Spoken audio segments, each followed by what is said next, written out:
Aí, guri. Toda vez que eu viajava pela estrada de Ouro Fino, de longe eu avistava. É a menina da porteira! É, menina da porteira.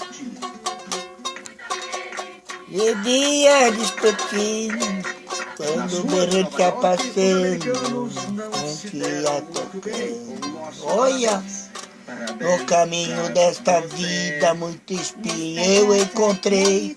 Nunca vi um calor mais fundo do que isso que eu passei.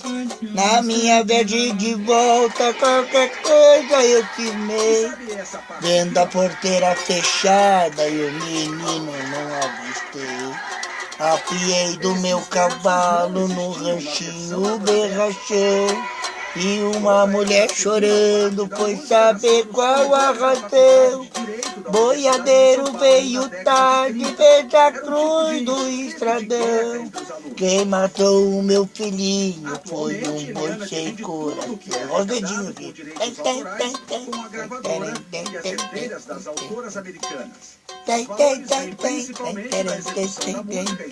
Entendeu?